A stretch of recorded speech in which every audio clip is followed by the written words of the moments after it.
మీ పేరేం పేరు మీరు? దేవి అండి. దేవి గారు, మీరేమనుకుంటున్నారు మేడం? నేను బీఆర్ఎస్ వస్తుంది అనుకుంటున్నాను. అనుకుంటున్నారా? 100%. ఎందుకని?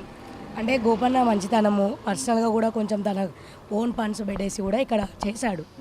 మ్యారేజ్ లేనప్పుడు ఎక్కడైనా డెవలప్మెంట్ కానీ పైనుంచి ఫండ్స్ రాకున్నా కానీ మాకు ఇక్కడ ఏరియాలో చేశాడు.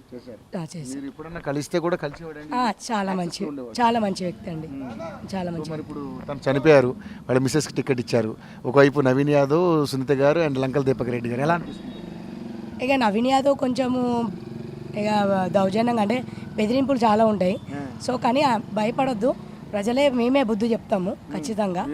100% బుద్ధి చెప్తాం మేమే, మా ఓటు ద్వారా చెప్తాము. పర్టికులర్గా ఏదో సోషల్ మీడియాలో వేసి మీరు అన్నారని మేము ఇవన్నీ వద్దు, మేము ఓటు ద్వారా మేము బుద్ధి చెప్తాం.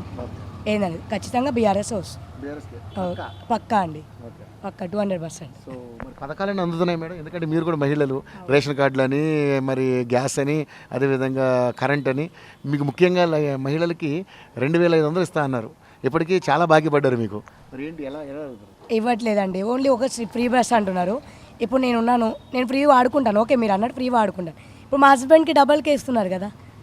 సో ఒకటి ఆ పాయింట్ ఆలోచించండి. ఇప్పుడు నా దగ్గర నుంచి ఫ్రీ అంటున్నాడు, అక్కడ మా హస్బెండ్ నుంచి తీసుకుంటున్నాడు. ఓకే నా డబ్బులు ఆయన డబ్బులు వసూలు చేస్తున్నాడు కదా, ఇంకా అక్కడ నాకు ఫ్రీ ఇచ్చింది ఏముంది?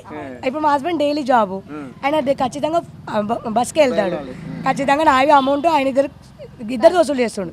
ఇంకా ఫ్రీ అనే ప్రసక్తి లేదు, తెలివితో చేస్తున్నాడు అంతే. ఆయన అక్కడ ఆలోచిస్తే మాకు అర్థమవుతుంది. సో కాంగ్రెస్ ప్రభుత్వం వచ్చిన తర్వాత అంటే ప్రజాపాలన అంటున్నారు, అలాంటి ఏం కనిపించలేదు? కనిపించట్లేండి. ఇప్పుడు 2 years నుంచి ఏం చేశారండి? ఇప్పుడు మా మహిళలు ఉన్నారు, స్కూటీ ఇస్తాను, అది ఇవ్వలేదు.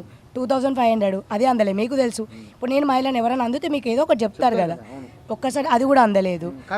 రైతు బంధన్ కరెంటు కూడా 50%లో కూడా 25% వస్తుంది, 25 రావట్లేదు. అది కొంతమందికి రావట్లేదు. కూడా పూర్తిగా పూర్తిగా అందట్లేదు. ఇప్పుడు మొత్తం జనాలకు అందితే అందినట్టు కదా, మొత్తం అయితే అందట్లేదు, ఎవరో ఒక్క 10% అంతే. సో గెలుపు అవకాశాలు అయితే ఎక్కువ బీఆర్ఎస్ 100% అండి, బీఆర్ఎస్కే ఉంది. ఎందుకంటే గోపన్న వ్యక్తిగతంగా మంచోడు. ఇప్పుడు వాళ్ళ వైఫ్, వాళ్ళ పిల్లలు కూడా రేపు ఫ్యూచర్లో మంచి డెవలప్మెంట్ చేస్తారనేసి మాకు ఉంది. ఎడ్యుకేషన్ పర్సన్స్ కదా వాళ్ళు, రేపు ఏం చేయాలి ఏంది అనేది కూడా వాళ్ళకి ఐడియా ఉంది. సో వాళ్ళు చేయగలుగుతారు. Thank you.